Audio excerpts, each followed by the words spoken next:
Subscribe to my channel and hit that notification button. Shalom.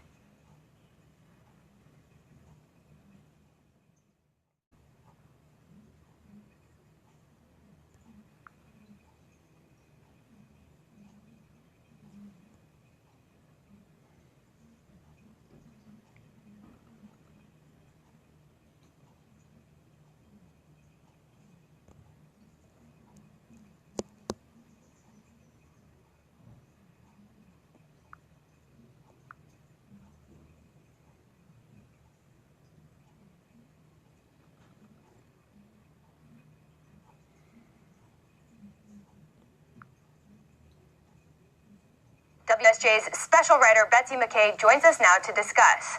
Thanks for being here, Betsy. Thanks for having me. As you point out in your piece, this trend is shocking for an economically advanced country like the United States. What is driving the uptick in deaths?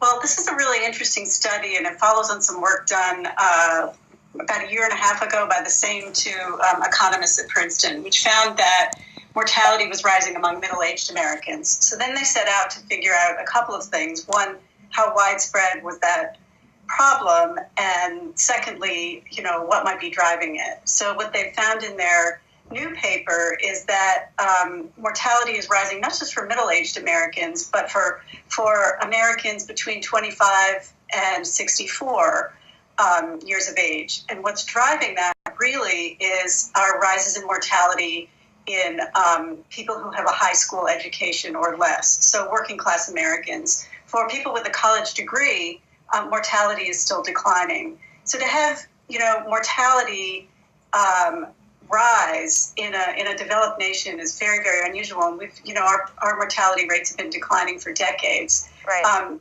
They posit a hypothesis which is really interesting. They examined a ton of data, economic data, health data, from national sources, and what they believe is going on is that the types of jobs available to working class Americans have changed since the 70s. They're less stable, more minimum wage jobs, less opportunity for advancement, and at the same time there are a lot of social trends: decline in marriage, more cohabitation, more children born out of wedlock, more social isolation, families aren't stable. Right, and so you touched on education and also the workforce. These deaths of despair, especially with the opioid crisis we've seen in America, they believe are leading more white adults to die younger. Is that correct?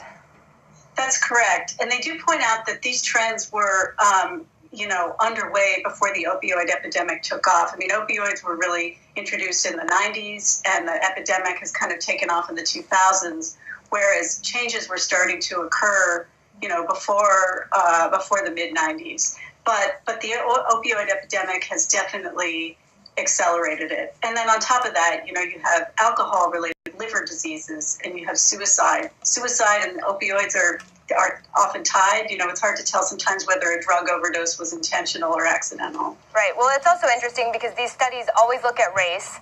And here the researchers found that blacks and Hispanics face many of the same income struggles as the white working class, yet they've experienced a decline in mortality rates. So how do you make sense of that? Yeah, well, so that's the puzzle for everyone.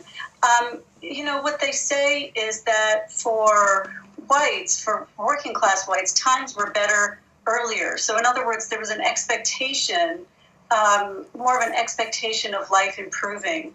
Whereas for blacks and Hispanics, they've been moving up, certainly, some parts of those populations, and there wasn't they believe there just wasn't the expectation that with every generation you're going to live better than your parents. They also, think what needs to be explored is they posit the idea that anti-poverty programs have been of more benefit to blacks, whereas whites might not have been able to benefit from them. Their, salaries might have been high enough so that they don't qualify. Last but not least, one of the biggest stories today is the healthcare vote. We could be seeing some major changes for federal entitlement programs like Medicaid. Do you foresee those changes impacting mortality rates? Would that play a role in these trends? Well, it really remains to see exactly what they do with the health care bill. But certainly, there are those estimates that millions of people could lose coverage or millions could qualify for coverage that is not as good as what they have now. A lot will depend on what happens with Medicaid, but potentially, yes, you could have a lot of people, including these people, working class whites, as well as blacks and Hispanics, losing coverage if the vote goes that way. All right. Thank you, Betsy, for joining us. Thank you.